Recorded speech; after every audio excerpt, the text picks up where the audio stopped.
প্রথম দফার ভোটের আর বাকি নেই একটা মাসও। আগামী 19 এপ্রিল প্রথম দফার নির্বাচন। বাংলা সহ দেশের একাধিক রাজ্যে ভোট হবে সেদিন। আর এই লোকসভা নির্বাচনের আবহে নারদকাণ্ডে তৎপর হলো সিবিআই।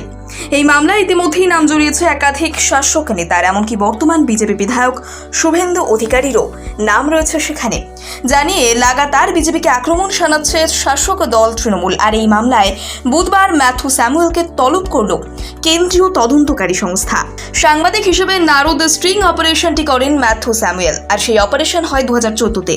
গোপন ক্যামেরায় তোলা ছবিতে তৎকালীন সাংসদ মুকুল রায়, সৌগত রায়, কাকলি ঘোষ দস্তিদার, প্রসূন বন্দ্যোপাধ্যায়, ফেরহাদ হাকিম সহ একাধিক তৃণমূলের নেতা নেত্রীকে টাকা নিতে দেখা যায়।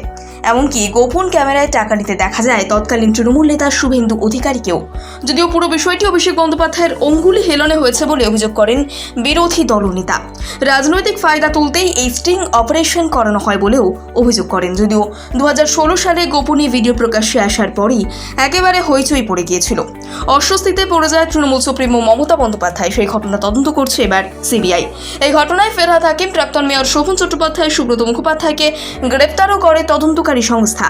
যদিও পরে জামিন পেয়ে যান তারা।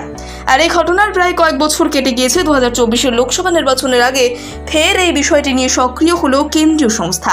ফের ম্যাথু স্যামুয়েলকে হাজিরা দেওয়ার নির্দেশ দেওয়া হয়েছে।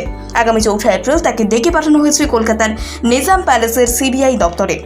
সূত্রের খবর, নারদ কেলেঙ্কারিতে নতুন করে একাধিক তথ্য হাতে এসেছে। বেশ কিছু নথিও সেই সিবিআইয়ের হাতে এসেছে বলে খবর। আর সেই সমস্ত বিষয়ে জিজ্ঞাসাবাদ করতেই ম্যাথু স্যামুয়েলকে তলব বলে দাবি করছে কেন্দ্রীয় তদন্তকারী সংস্থা। যদিও তিনি হাজিরা দেবেন কিনা তা নিয়ে সংশয় রয়েছে।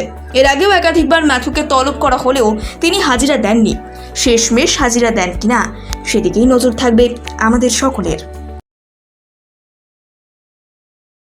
প্রথম দফার ভোটের আর বাকি নেই একটা মাসও। আগামী 19 এপ্রিল প্রথম দফার নির্বাচন।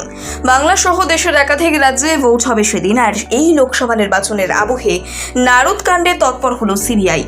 এই মামলায় ইতিমধ্যেই নাম জড়িয়েছে একাধিক শাসক নেতার, এমনকি বর্তমান বিজেপি বিধায়ক শুভেন্দু অধিকারীরও নাম রয়েছে সেখানে। জানিয়ে লাগাতার বিজেপিকে আক্রমণ শানাচ্ছে শাসক দল তৃণমূল। আর এই মামলায় বুধবার ম্যাথু স্যামুয়েলকে তলব করল কেন্দ্রীয় তদন্তকারী সংস্থা। সাংবাদিক হিসেবে নারদ স্ট্রিং অপারেশনটি করেন ম্যাথু স্যামুয়েল। আর সেই অপারেশন হয় 2014-তে।